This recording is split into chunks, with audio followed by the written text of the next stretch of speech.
Друзья, мы с вами на студии Гарри Поттера, на студии Warner Brothers в Лондоне. Это была моя мечта и, в принципе, мечта, я думаю, всех миллениалов. Я сегодня вам покажу, что там внутри происходит, но самое главное, я попытаюсь сама для себя ответить на вопрос, в чем вообще этот феномен, почему все 30-летние так сходят с ума по этой серии фильмов. Вот, со мной сегодня мои любимчики. Больше всего я рада, что я посмотрела с тобой все фильмы и могу, наконец, разделить с тобой вот все вот это вот. Студия Warner Brothers находится примерно в часе езды от Лондона. Это именно то место и те павильоны, где 10 лет снимали серию фильмов о Гарри Поттере. Декорации, костюмы, все было задействовано в съемках. Билеты сюда нужно покупать сильно заранее. Мы специально хотели посмотреть на Хогвартс в снегу, поэтому приехали в середине ноября. На входе тебя сразу встречает дракон, украинский железнобрюх, который вырвался из Гринготса. И любимые актеры. Вот этих четверых уже никого нет в живых, к сожалению. А еще отпечатки ладошек 3 главных актеров в день премьеры последнего фильма 7 июля 2011 года. Знаете, я себя уже после вот этого дракона, после вообще всего вот этого, я чувствую, что у меня уже чуть-чуть слезы навернулись, потому что я вспомнила на самом деле премьеру последнего фильма. Мы смотрели его вместе с моей подружкой в Москве, и как мы вышли из зала и осознали в тот момент, что все, детство закончилось на этом моменте. Вот. Сколько мне было лет? Я не помню, я вставлю сюда, сколько мне было лет тогда. По Гарри Поттеру сходят с ума люди по всему миру, но особенно так называемые миллениалы, к которым отношусь и я. Это люди, родившиеся примерно с 1981 по 1996 год. И мы особенные тем, что мы первое поколение, которое выросло между аналоговым и цифровым миром. То есть мы застали еще кнопочные телефоны, а айфоны появились, когда нам было уже там 15 плюс лет. На наши плечи свалилось много. Разводы родителей, их постоянное отсутствие дома из-за работы, экономические кризисы, захваты школ, военные конфликты, отсутствие стабильности.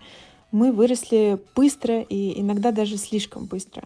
Именно поэтому Гарри Поттер стал для нас не просто фильмом, а чем-то гораздо большим. И в этом видео я хочу поизучать этот феномен. И дальше я расскажу о причинах, которые с моей точки зрения делают для нас Гарри Поттера особенным, чем-то особенным, особенной вселенной, особенной серией фильмов, особенной серией книг. Ну что ж, перед тем, как зайти на студию, мы изучили магазин сувениров. Это просто рай для фанатов, там есть абсолютно все, от прослушивающего уха Фреда и Джорджа, самых разных сладостей, Берти Ботс, шоколадных лягушек, до форм любого факультета, включая даже форму школы Шармбаттона.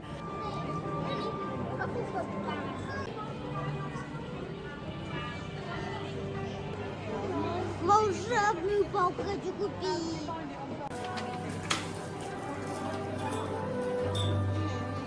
И вот, наконец, нас пригласили зайти. Дальше мы были невероятно тронуты моментом. Дэниел Рэдклифф, Руперт Грин, Эмма Уотсон рассказывали нам с экранов о создании музея на месте студии и правилах поведения здесь. Дети выстроились, чтобы открыть двери в большой зал, и мы замерли от детализации. Мы реально будто оказались в Хогвартсе. Декорации тут постоянно меняются, и для зимней версии все украсили в стиле святочного бала из фильма. На столах красовался праздничный ужин. Кстати, на съемках сначала использовалась настоящая еда, и она очень быстро портилась под софитами, потом ее заменили на искусственную. И тут, наверное, мне в голову пришла первая причина, почему нашему поколению так дорог Гарри Поттер. Представьте, первый фильм вышел в 2001 году. Лично мне было 8 лет. Я до сих пор помню, как взяла в руки первую книгу. Мы все росли вместе с героями этой истории. Так же, как и у них, наши годы становились все сложнее, все темнее, так же, как заставки к каждому фильму о Гарри. В этот промежуток 10 лет мы, так же как Гарри, Рон и Гермиона, сталкивались с предательствами, узнавали, что такое первая любовь, начинали постепенно вывозить на себе отнюдь не детские проблемы. В общем, мы менялись так же, как герои, так же, как и актеры. Смотрите, перед нами гостиная Гриффиндора, а вот и спальня. Кроватки, кстати, делались для 11-летних детей, они маленькие, и их не заменили, даже когда они уже выросли. Когда смотришь на этот камин, то кажется, что это вообще твоя личная гостиная. Ну что ж, идем дальше и приходим к кабинету Альбуса Дамблдора, Детализация тут тоже поражает, как на самом деле на всей студии. Посмотрите на эти пузырьки с воспоминаниями. Это все труд огромного количества декораторов. Только представьте себе, что все это вымышленный мир, нет возможности взять что-то состаренное, нужно создавать целую вселенную с нуля. Газеты, письма, картины, магические артефакты, костюмы, книги. Только картин было написано сотни. Забегая вперед, скажу, что в самой последней комнате студии более 4000 коробок с палочками. На каждой коробке имя того, кто был причастен к созданию серии фильмов. Режиссеры, операторы, каскадеры, художники и ассистенты. И тут, в кабинете директора Хогвартса, мне пришла в голову вторая причина, почему Гарри Поттер вызывает усиленный стук сердечка у 30-летних.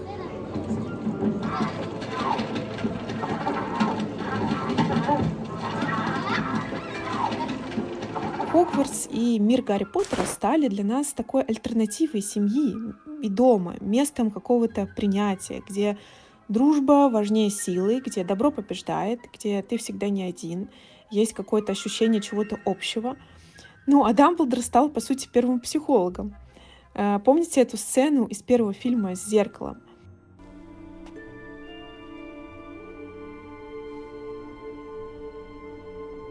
По сути, фильм стал такой терапией, когда еще никто не говорил активно о психологии. На этом моменте я хочу попросить вас поставить лайк этому видео и подписаться на канал. Я снимаю про жизнь в эмиграции, живу я в Лондоне, про психологическую сторону этого процесса, про путешествия. И у меня много разных глубоких видео. Я буду рада, если вы со мной останетесь и посмотрите еще что-то на моем канале. Ну а мы идем дальше. И следующее, что меня шокировало, невероятный уровень аниматроники в фильмах. Что такое аниматроника? Это, по сути, роботизированный такой механизм, кукла, которая потом дорисовывается на постпродакшене с помощью компьютерной графики. И в «Гарри Поттере» нереальное количество этих механизмов, которые имитировали животных и даже людей. Например, Робби Колтрейн, игравший Хагрида, он не был достаточно огромным, как это нужно для сюжета. На крупных планах мы видим его лицо, а вот на дальних его заменяет очень крупный дублер, а вместо головы у него роботизированный механизм в виде лица Хагрида. Кстати, хижина Хагрида существовала в двух размерах. Одна маленькая для съемок крупным планом, чтобы Хагрид казался огромным. Вторая большая, чтобы обычные актеры выглядели там реалистично. Это тот же прием, который использовали при съемках «Властелина колец». Почти все магические существа — это тоже аниматроника. Например, гиппогрифы, дементоры, Василиск — это все куклы, дорисованные на постпродакшене. Но были, конечно, и настоящие животные, например, Клык или кот Гермионы. Что касается метел, на студии вы можете даже покататься на метле, записать полет на пленку. Метлы в фильме, кстати, это довольно тяжелые механизмы с сиденьями, страховочными тросами. Движение уже дорисовывалось графикой.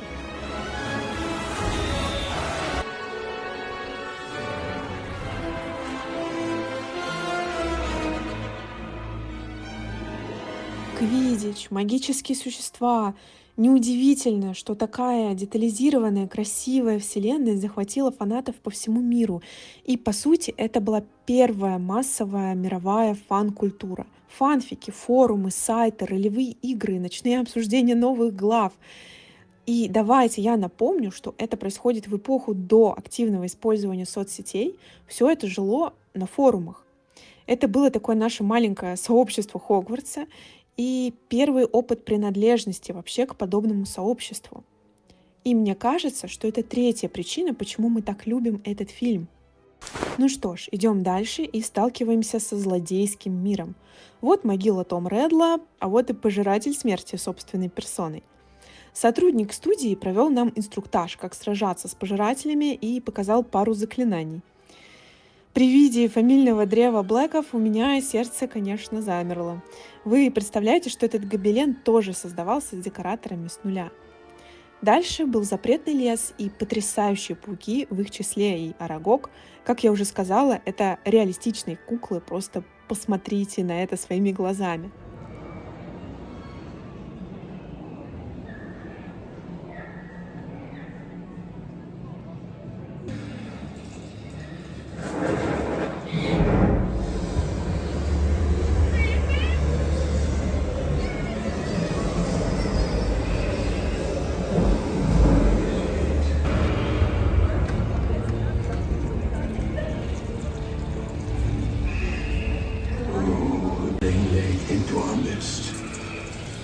Goodbye, friend of Hagrid.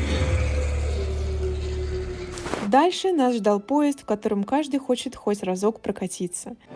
Мы с вами входим в самый настоящий Хогвартс Экспресс, который использовался 10 лет на съемках.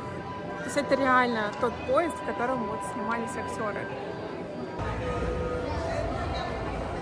Ренат, осторожно.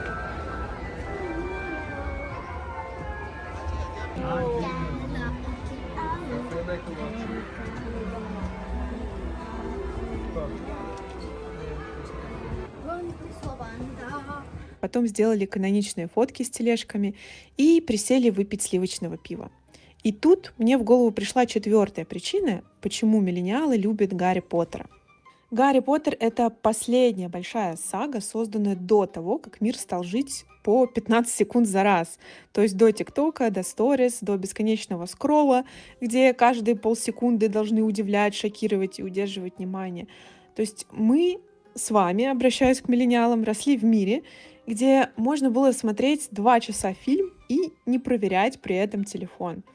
История развивалась медленно. Мы ждали каждый фильм годами, месяцами, смаковали каждую книжку.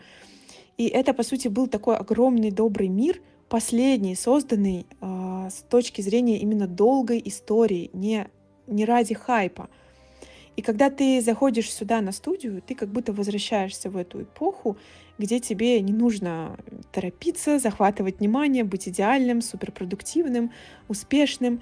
Можно просто побыть снова ребенком. Например, повытаскивать мандрагору из земли. Кстати, звук мандрагор записывали с помощью 23 видов животных, смешав визги, писк и звук трения резины. Ну что ж, двигаемся дальше. И следующее, что реально поражает воображение, это Гринготts. Ты реально себя ощущаешь здесь как в фильме. Было построено 2 павильона. Один разрушенный, другой нет.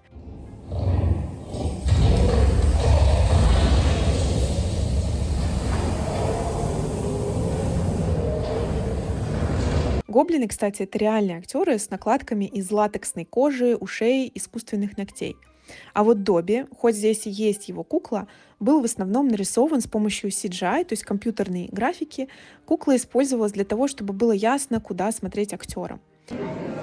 Боже, я рыдала просто в момент, когда в него попал нож. Это была жесть. И тут, наверное, стоит сказать о следующей причине любви к Гарри Поттеру. Хоть многим кажется, что это фильм про волшебников, он детский, поверхностный, мне кажется, что это вообще не так.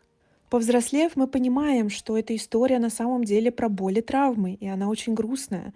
Про злоупотребление властью, привет, Амбридж, про абьюз в семье, Малфой, про утраты, про одиночество, про страх быть не таким, но и про силу дружбы, про ощущение дома, которого у многих из нас в детстве не хватало.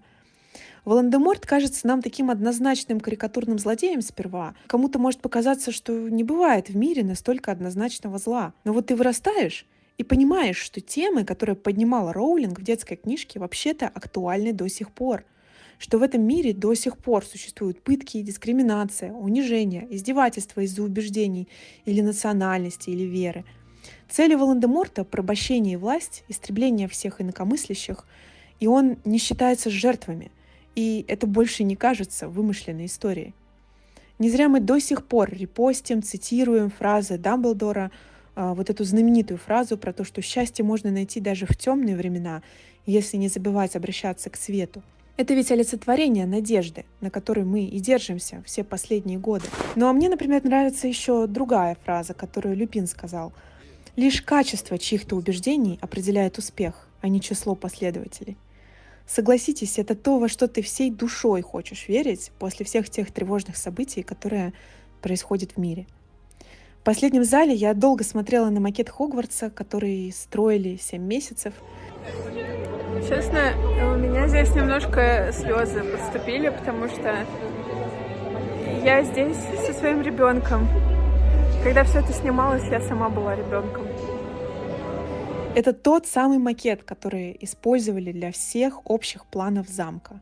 Глядя на него, я поняла, что даже во взрослом возрасте я нахожу опору в этих фильмах. И я счастлива, что эти фильмы я могу показать своей дочке и разделить с ней всю эту историю, передать ее по наследству. Потому что ведь в конце концов Гарри пришел в запретный лес и пожертвовал собой, и снова выжил. И добро победило. После стольких лет всегда.